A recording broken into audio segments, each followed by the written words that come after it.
बिस्मिल्लाहिर्रहमानिर्रहीम अस्सलाम वालेकुम डियर स्टूडेंट। आज का जो हमारा टॉपिक है उसमें हमने मोटिलिटी ऑफ बैक्टीरिया को डिस्कस करना है। लेकिन इस लेक्चर को सुनने से पहले आप लोगों का जो प्रीवियस लेक्चर जो मैंने डिलीवर किया था about flagella, types of bacteria on the basis of flagella, structure of flagella, Pillai क्या होता है, वो आर्टिकल आप लोगों को याद होना चाहिए। हालांकि बुक में ये आर्टिकल जो मैंने पिछले लेक्चर में डिलीवर किया था वो आगे है, लेकिन मेरा अपना मानना ये है कि वो आर्टिकल पहले होना चाहिए था इस आर्टिकल को समझने से पहले, क्योंकि कुछ बातें ऐसी हैं जो उस आर्टिकल के अंदर डिस्कस की गई हैं। तो बहरहाल आप लोगों ने उस लेक्चर को आप लोगों ने अच्छी तरह सुनना है और फिर उसके बाद इस लेक्चर को सुनना है। तो motility of bacteria, movement of bacteria, कि बैक्टीरिया बाज़ दफ़े एक जगह से दूसरी जगह जाते हैं। कोई भी ऑर्गेनिज्म जो एक जगह से दूसरी जगह जा रहे होते हैं उसके पीछे कोई ना कोई वजह होती है। कभी वो फूड की तलाश में जा रहा होता है, कभी वो अपने हैबिटेट की तलाश में जा रहा होता है, कभी वो किसी चीज़ से बचने के लिए भाग रहा होता है। ठीक है, तो इसी तरह बैक्टीरिया भी यही करते हैं कि बैक्टीरिया जो मूव करते हैं तो उनके पीछे कोई ना कोई रीज़न होती है। जैसे हमने लास्ट लेक्चर में डिस्कस किया था, एक तो बैक्टीरिया की नॉर्मल मूवमेंट है, जैसे एक बंदा वॉक कर रहा है। एक बैक्टीरिया की ख़ास केमिकल्स की वजह से मूवमेंट है जिसको हमने कीमोटैक्सिस कहा था। तो बहरहाल बैक्टीरिया जब भी मूव करेगा तो मुख्तलिफ बैक्टीरिया के अंदर ये पैटर्न मुख्तलिफ होते हैं। तो bacteria use different motility pattern to navigate. Navigate कहते हैं रास्ता तलाश करने को। आपने देखा होगा बाज़ दफ़ा अगर हमें कोई रास्ता ना मिल रहा हो हम गूगल मैप लगा देते। तो गूगल मैप बेसिकली नेविगेटर है, वो हमें बता रहा होता है कि इस जगह से पहुंच के आप अपनी मंजिल तक पहुंच जाते हैं। अच्छा, एक्सप्लोर का मतलब कि किसी चीज़ में जाके उसको कंखालना, उसको देखना, उसको परखना कि उसमें क्या कुछ है, इसको हम कहते हैं एक्सप्लोर।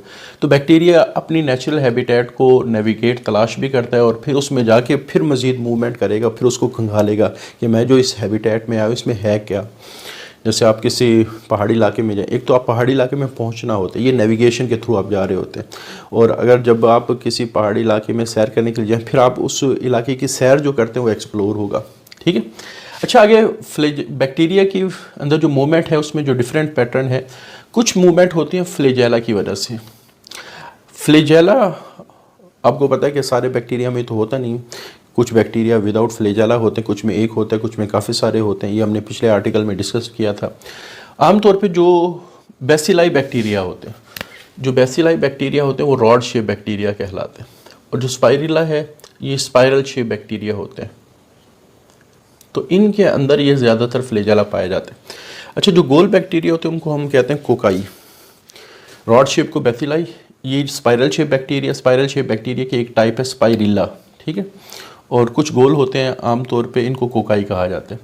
तो ज़्यादातर ये बेसिलाई और स्पाइरिला के अंदर फ्लैजेला होते हैं और फ्लैजेला इनको स्विम करने में हेल्प करते हैं। अच्छा, जब वर्ड आया स्विम, तो स्विम से आपने 2-3 पॉइंट जहन में रखने हैं।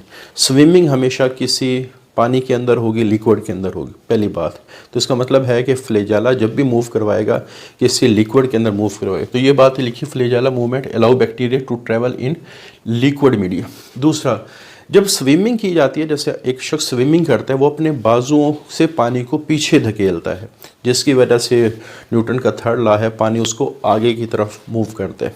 लेकिन जैसे एक शख्स स्विम करता है वो तो अपने बाजुओं से पानी को पीछे धकेलते हैं ना। बैक्टीरिया में इस तरह पानी को पीछे नहीं धकेला जाता। होता क्या है, जैसे मैं कहता हूँ कि एक हमारे पास बैक्टीरिया है, उसमें ये फ्लैजेला लगा हुआ है, तो इसमें जो फ्लैजेला है वो बिल्कुल इसी तरह काम करता है जैसे जो कश्ती है जिसके अंदर मोटर लगी होती है। मोटर, उस कश्ती के नीचे एक छोटा सा फैन लाइक प्रोपेलर लगा होता है, पंखा लगा होता है, उर्फ में जिसको पंखा कहते हैं। हालांकि जो फ़ैन का वर्ड है ये हवा के लिए इस्तेमाल होता है। जो हवा की मूवमेंट करवा रहा है वो फ़ैन होगा, जो पानी की मूवमेंट करवा रहा है वो प्रोपेलर होगा। अब वो जो प्रोपेलर काम क्या करता है, वो पानी को पीछे की तरफ धकेलता है जिससे कश्ती आगे की तरफ जाती है।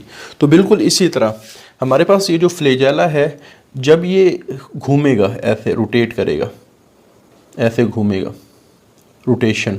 ठीक है, तो जब ये रोटेट करता है तो ये कश्ती के पंखे की तरह रोटेट करता है, जिसकी वजह से पानी पीछे की तरफ जाएगा ऐसे, और बैक्टीरिया आगे की तरफ जाएगा। पानी पीछे की तरफ जाएगा, बैक्टीरिया आगे की तरफ जाएगा।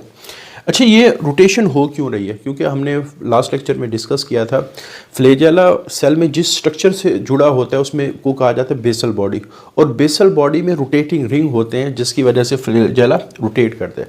अच्छा, ये जो रोटेशन होती है ये एंटी क्लॉकवाइज होती है, ठीक है, या काउंटर क्लॉकवाइज भी इसको कहा जाता है। हमारे पास आपने अक्सर देखा होगा कि जो घड़ी की सुई है वो तो इस तरह चल रही होती है, 12, 1, 2, 3, 4, 5, 6 ऐसे। तो ये है काउंटर क्लॉक वाइज। लेकिन अगर इसके अपोजिट हो तो ये है एंटी क्लॉकवाइज या काउंटर क्लॉकवाइज। बैक्टीरिया का फ्लैजेलम जिस वक्त काउंटर क्लॉकवाइज रोटेट करेगा वो पानी को पीछे पुश करेगा, जिसकी वजह से हमेशा फ्लैजेला आगे की तरफ जाएगा। हाँ, अगर फ्लैजेला काउंटर क्लॉकवाइज मूव करे तो या तो बैक्टीरिया रिवर्स आएगा या टर्न करेगा, मुड़ेगा। तो आमतौर पे मुड़ने के लिए बैक्टीरिया क्लॉकवाइज रोटेशन करता है और आगे जाने के लिए एंटी क्लॉकवाइज रोटेशन करता है। ठीक है, तो यही बात लिखी गई है।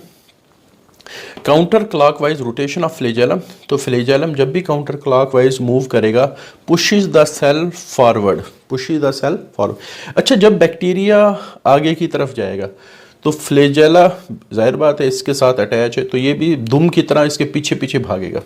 जैसे आपने देखा होगा ये जो पतंग होती है, काइट होती है, बाद दफ़ा उस काइट के नीचे ना एक टेल लगा दी जाती है, एक दुम लगा दी जाती है। तो जब पतंग इधर उधर भाग रही होती है तो साथ वो दुम भी उसी के साथ पीछे पीछे भाग रही होती है। तो बिल्कुल इसी तरह के हमारे पास इस मूवमेंट की वजह से जब बैक्टीरिया आगे की तरफ जाएगा तो फ्लैजेला ऐसे लग रहा होगा कि जैसे उसकी दुम की तरह वो पीछे पीछे आ रहा है उसकी। तो इसको हम कहते हैं ट्रेलिंग बिहाइंड द सेल। तो ट्रेल का मतलब वैसे तो बहुत सारे होते हैं, एक मतलब होता है किसी का पीछा करना, जो फ्लैजेलम होता है वो इस सेल का पीछा करता है, एक बिल्कुल दुम की तरह, जैसे ऑर्गेनिज्म के पीछे दुम होती है और वो दुम फिर उस ऑर्गेनिज्म का पीछा कर रही होती है। तो स्विमिंग में एक बैक्टीरिया मूव करो, लेकिन अगर पूरे बैक्टीरिया के पूरा झुंड हो, ग्रुप हो, पूरी पॉपुलेशन इकट्ठी फ्लैजेला के जरिए से मूव कर रही हो तो इस मूवमेंट को कहा जाता है स्वॉर्मिंग। तो when bacterial population move by means of flagella together, तो इस पूरे ग्रुप की जो मूवमेंट है वो क्या कहलाएगी? स्वॉर्मिंग। यानी एक की मूवमेंट के लिए हम आमतौर पे स्विमिंग का वर्ड इस्तेमाल करते हैं, और अगर पूरा एक झुंड मूव कर रहा है, जैसे काफ़ी सारे बैक्टीरिया ये इकट्ठे मूव कर रहे हैं, तो इस पूरे ग्रुप की मूवमेंट के लिए हम वर्ड इस्तेमाल करते हैं। लेकिन वो मूवमेंट किसके ज़रिए से होनी चाहिए? फ्लैजेला के ज़रिए से, तो इसको हम स्वॉर्मिंग कहते हैं। अच्छा, उसके बाद ट्विचिंग। अच्छा, ट्विचिंग का लफ्ज़ी मतलब है किसी चीज़ का सिकुड़ना फैलना, सिकुड़ना फैलना, सिकुड़ना फैलना, इसको हम कहते हैं ट्विचिंग। क्रॉलिंग कहते हैं रेंगने को, ठीक है, क्रॉलिंग, कोई अगर चीज़ हमारे पास रेंग रही है इसको हम कहते हैं क्रॉलिंग। अब इसमें क्या होता है? अच्छा, जैसे लास्ट लेक्चर में मैंने डिस्कस किया था कि पिल्लाई क्या होते हैं, ठीक है। तो पिल्लाई हमारे पास बैक्टीरिया के ऊपर छोटे छोटे स्ट्रक्चर होते हैं, इनको पिल्लाई कहा जाता है।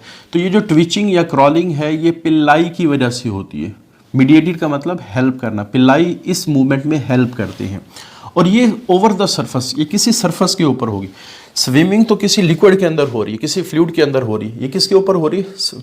अच्छा, इस मूवमेंट को समझना बड़ा आसान है। जैसे आप ये समझ लें, मेरा हाथ है ना, हाथ का ये वाला पोर्शन आप समझ लें बैक्टीरिया का सेल है, और ये पिल्लाई है, ठीक है। उंगलियां क्या है? पिल्लाई।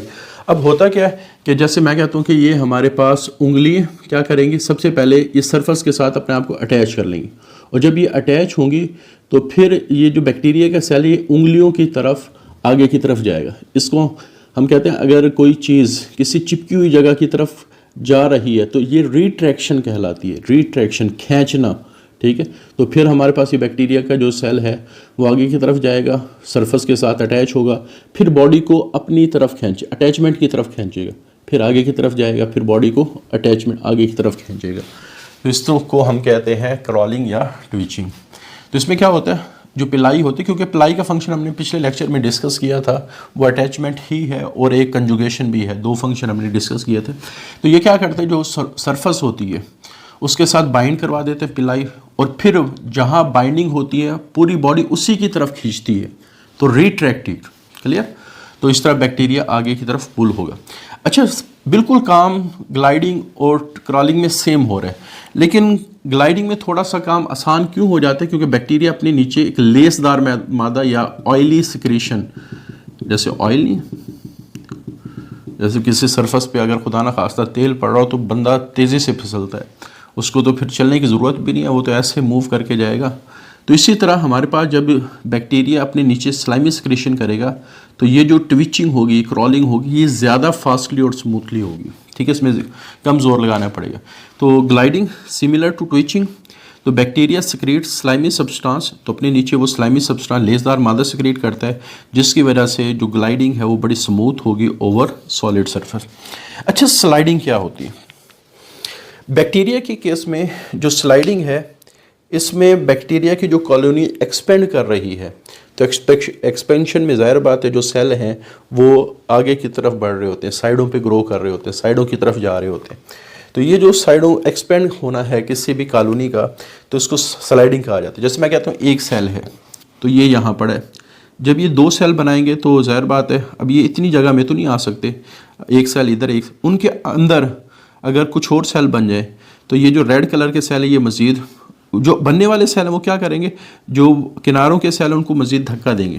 यानी आप ये समझ लें कि इस सेल को इधर धक्का मिलेगा और इस सेल को इधर धक्का मिलेगा, फिर मज़ीद और सेल बनेंगे, तो ये जो सारे सेल हैं ये और इधर उनको धक्का लगेगा, जिसकी वजह से वो और इधर आ जाएंगे। इसी तरह फिर मज़ीद जब उनके अंदर सेल आएंगे तो जितने ज़्यादा अंदर सेल बनते चले जाएंगे, अंदर बनने वाले सेल क्या कर रहे होते हैं, वो एक धक्का दे रहे होते हैं साइडों वाले सेल को, जिसकी वजह से साइडों वाले सेल मज़ीद साइडों की तरफ मूव कर रहे होते हैं। तो इस तरह बैक्टीरिया की कॉलोनी एक्सपेंड कर रही होती है। तो इसमें क्या होता है, ड्यू टू एक्सपेंशन, और इसमें बैक्टीरिया की कॉलोनी में एक्सपेंशन होती है। और एक्सपेंशन क्या होती है कि जो डिवाइडिंग सेल हैं वो पुराने सेल को वो साइडों की तरफ पुश कर रहे होते हैं। तो इस तरह की जो एक्सपेंशन है बैक्टीरियल कॉलोनी की, जो डिवीजन ऑफ सेल की वजह से हो रही है, तो इसको स्लाइडिंग कहा जाता है। अच्छा, ब्राउनियन मूवमेंट, आमतौर पे वो बैक्टीरिया जिनके पास ना फ्लैजेला होते हैं ना पिलाई होते हैं, उनके अंदर ब्राउनियन मूवमेंट हो रही थी। अच्छा, ब्राउनियन मूवमेंट क्या है? जैसे मैं कहता हूँ कि मेरे पास अगर एक टिश्यू है, सपोज कर लेते हैं, और कमरे में पंखा चल रहा है, तो मैं अगर इस टिश्यू को यहाँ छोड़ दूँ तो वो इधर उधर भागना, मूव करना शुरू कर देगा। हालांकि वो टिश्यू खुद मूव नहीं कर रहा, बल्कि हवा के जो पार्टिकल्स हैं, जो गैसेस हैं, वो उसको कभी इधर धक्का दे रही हैं, कभी उधर धक्का दे रही हैं, कभी इधर धक्का दे रही हैं। तो ये जो हमारे पास मूवमेंट है जिसमें सराउंडिंग मीडियम किसी अंदर वाली चीज़ को धक्के मार मार के इधर उधर मूव करवा रहा है, इसको हम कहते हैं ब्राउनियन मूवमेंट। ठीक है। इसी तरह अगर एक पानी है जिसके अंदर मूवमेंट हो रही है, उसके अंदर कोई आप को कागज़ का टुकड़ा डाल दें तो वो कागज़ के टुकड़े को इधर उधर मूव करना शुरू कर दे, तो हालांकि कागज़ का टुकड़ा मूव कर रहा है लेकिन अपनी वजह से नहीं कर रहा, बल्कि किसकी वजह से कर रहा है, पानी के जो पार्टिकल्स मूव कर रहे हैं उनकी वजह से कर रहा है। तो अब चूंकि बैक्टीरिया खुद नहीं कर रहा, वो बाहर के मीडियम की वजह से मूव कर रहा है, तो इस वजह से बैक्टीरिया का उस मूवमेंट में कंट्रोल नहीं होगा। तो जिस तरह पानी मूव करेगा उस तरह बैक्टीरिया मूव करेगा। पानी अगर इधर जा रहा है बैक्टीरिया इधर, पानी इधर जा रहा है तो बैक्टीरिया इधर, ठीक है, पानी इधर जा रहा है तो बैक्टीरिया इधर। तो ये जो रैंडम और uncontrolled movement of bacterial cell है ड्यू टू सराउंडिंग फ्लूइड, ठीक है, तो इसको हम कहते हैं Brownian movement.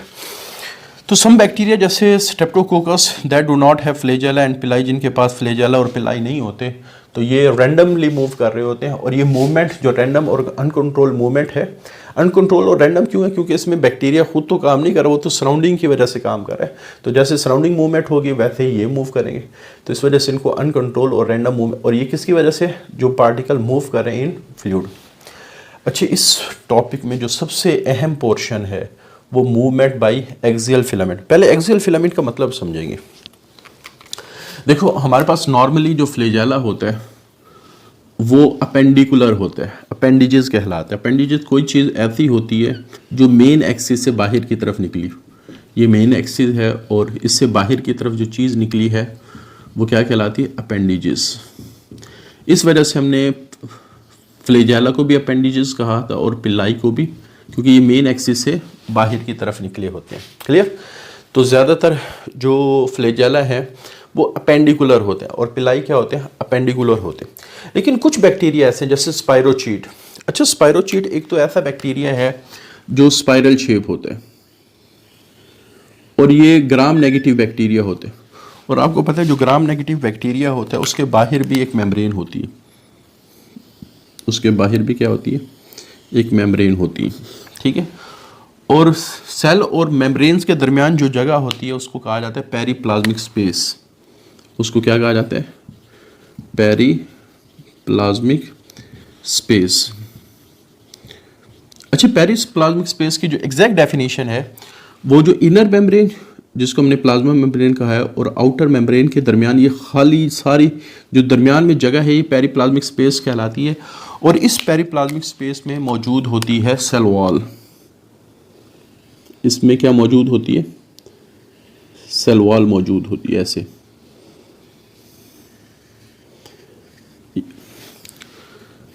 Periplasmic space, the space between plasma membrane and outer membrane is called as periplasmic space. और इस पेरिप्लाज्मिक स्पेस में एक बारीक सी सेल वॉल होती है, क्योंकि ये ग्राम नेगेटिव होता है, और आपको पता है ग्राम नेगेटिव। अच्छा, जो ग्राम पॉजिटिव बैक्टीरिया होते हैं उनमें जो पेरिप्लाज्मिक स्पेस होती है वो सेल वॉल और सेल मेम्ब्रेन के दरमियान में होती है, लेकिन उसको बाद दफ़ा हम ट्रू पेरिप्लाज्मिक स्पेस नहीं कहते, क्योंकि पेरिप्लाज्मिक स्पेस की जो एग्जैक्ट डेफिनेशन है the space between plasma membrane and outer membrane. चूँकि हमारे पास जो ग्राम पॉजिटिव बैक्टीरिया हैं उनके अंदर आउटर मेम्ब्रेन होती नहीं है, तो ये वाली जो डेफिनेशन है वहाँ फिट नहीं आती। तो बाद दफ़ा फिर हम क्या देते हैं, जो सेल वॉल और जो सेल मेम्ब्रेन के दरमियान खाली जगह है तो उसको हम पेरिप्लाज्मिक स्पेस कह देते हैं। अच्छा, ये कहाँ होते हैं? देखो, नॉर्मली जो फ्लैजेला है वो तो एक्सिस से बाहर निकला होता है, लेकिन हमारे पास जो एक्सियल फिलामेंट है ये भी एक फ्लैजेला की तरह का ही स्ट्रक्चर है, लेकिन फ़र्क क्या होता है, ये आप कह सकते हैं कि एक एंड पे सेल के एक पोल से निकलता है और फिर बजाय बाहर आने के इसका जो मेन धागा है वो इस सेल के इर्द गिर्द लॉन्गिट्यूडिनली इस तरह लिपट जाता है, ऐसे ऐसे। क्लियर? तो it anchored at one end, तो ये एक एंड के साथ एंकर होगा और दूसरा एंड क्या होगा? फ्री होगा। एंड रंग लेंथ वाइज, और ये बैक्टीरिया की लेंथ वाइज चलेगा और मेन एक्सिस के इर्द गिर्द लिपटा हुआ होगा, इस वजह से इसको एक्सियल फिलामेंट कहते हैं। यानी ऐसा हमारे पास फिलामेंट, ऐसा धागा जो मेन एक्सिस के इर्द गिर्द लिपटा हुआ हो, तो वो क्या कहलाता है? एक्सियल फिलामेंट कहलाते हैं। क्लियर? और ये मौजूद कहाँ होते हैं? इन पेरिप्लाज्मिक स्पेस। जो पेरिप्लाज्मिक स्पेस कहाँ मौजूद होती है? Between inner membrane and outer membrane, between inner membrane and outer membrane. तो ये इनर मेम्ब्रेन और आउटर मेम्ब्रेन के दरमियान में होती है। अच्छा, ये कोई एक नहीं होता, ये काफ़ी सारे होते हैं। ठीक है, हो सकता है ये 100 हो, 100 से ज़्यादा हो, 100 के करीब हो, और ज़्यादातर बैक्टीरिया में दो सेट बनाते। एक सेट अटैच होता है एक एंड के साथ, और दूसरा जो सेट है वो अटैच होता है दूसरे पोल के साथ। ये भी इसी तरह इसके इर्द गिर्द लिपटे हुए होंगे ऐसे। लेकिन अब ये नहीं होगा कि जो इधर वाला सेट है वो दूसरे पोल के साथ जाके अटैच हो, नहीं, इधर वाला सेट एक ही एंड के साथ अटैच होता है और इधर वाला सेट इसी एंड के साथ अटैच होता है, दूसरा एंड क्या होता है? फ्री होता है। यानी आप ये इसको सिंपल सा इस तरह ड्रा करें, यहाँ से एक्सियल फिलामेंट निकला और ये, और दूसरा यहाँ से निकला ये, ऐसे। अगर इसको हम थोड़ा ट्विस्ट करके इसके इर्द गिर्द लपेट दें तो ये हमारे पास इसकी शक्ल बन जाएगी। ठीक है, तो ये आपस में आके ऐसे ओवरलैप कर जाते हैं दरमियान में। ठीक है, तो इस वजह से अक्सर स्टूडेंट कंफ्यूज हो रहे होते हैं कि बुक वाले ने क्या लिखा है कि एंकर एट वन एंड, तो यहाँ एंकर एट वन एंड लिखा है और फिर आगे लिखा है consist of two set of flagella like fibrils. तो फ्लैजेला की तरह के ये धागे हैं, anchor to poles of the cell. अब वहाँ उसने वन एंड लिखा है, वहाँ उसने two pole of the cell पे एंकरिंग की है, तो ये थोड़ा सा कन्फ्यूजन है। तो कन्फ्यूजन कैसे दूर होगी? जो एक सेट है वो एक तरफ एंकर होता है, लेकिन चूँकि हमारे पास जो ये वाले बैक्टीरिया इसमें एक सेट होता नहीं, इसमें दो सेट होते हैं, तो यहाँ भी एंकरिंग है और यहाँ भी क्या है? एंकरिंग है। आगे ये वाला जो फ्लैजेला, आप समझ तो आगे होगा इसको एक्सियल फिलामेंट क्यों कहा जाता है, क्योंकि ये मेन बॉडी के एक्सिस के अराउंड लिपटा, और इसी वजह से इसको बाद दफ़ा हम एंडो फ्लैजेला भी कहते हैं कि ऐसा फ्लैजेला जो बाहर आया ही नहीं, एंडो फ्लैजेला, इसको क्या कहा जाता है? Endo flagella. और ये फिर सारी मूवमेंट कर, और जिस वक्त ये वाले फ्लैजेला रोटेट करेंगे तो बॉडी की फ्लेक्सिंग होगी। फ्लेक्सिंग से मुराद जिस तरह सांप बेंड करते हुए नहीं जाता, एस शेप मूवमेंट करते हुए जाते, इसको हम कहते हैं फ्लेक्सिंग। इसको हम क्या कहते हैं? फ्लेक्सिंग। और जब सांप आगे की तरफ जा रहा होता है, ठीक है, बेंडिंग और स्ट्रेट, ये जो बेंडिंग है इसको हम कहते हैं फ्लेक्सिंग। लेकिन अगर फ्लेक्सिंग करते हुए ये आगे की तरफ जा रहा है तो ये क्या कहलाएगा? क्रीपिंग। अगर ये मूवमेंट पानी में हो रही है तो ये स्विमिंग कहलाएगी, ठीक है। और बाज़ दफ़ा ये जो बैक्टीरिया है, अगर आप कह सकते हैं कि ये जो फ्लैजेला है ये इतना तेज़ी से घूमता है कि पूरे बैक्टीरिया को घुमा देता है ऐसे, तो फिर बैक्टीरिया घूमता हुआ आगे जा रहा होता है। और ये बिल्कुल इसी तरह है जैसे दीवार के अंदर ना ड्रिल मशीन वो घूमती हुई दीवार के अंदर सुराख करते हुए जा रही होती है, क्लियर। और इस स्पिनिंग की वजह से जो बैक्टीरिया है वो जो विस्कस फ्लूइड है यानी गाढ़े फ्लूइड के अंदर तक भी जा सकते हैं। जैसे ड्रिल मशीन है ना, सख्त से सख्त चीज़ में भी सुराख कर देती है, वजह कि वो घूम के अंदर की तरफ जा रही है। तो इसी तरह हमारे पास ये वाला जो बैक्टीरिया है जब ये स्पिन करता है तो ये जो गाढ़े से गाढ़ा फ्लूइड है उसके अंदर भी ये ट्रैवल कर सकते हैं, यानी इसके अंदर ये खासियत है। तो बहरहाल फ्लेक्सिंग, इस बेंडिंग को हम फ्लेक्सिंग कहते हैं। अगर फ्लेक्सिंग की वजह से वो सॉलिड सरफेस पे आगे जा रहे हैं तो वो क्रीपिंग होगी, अगर वो लिक्विड के अंदर जा रहा है तो वो स्विमिंग होगी।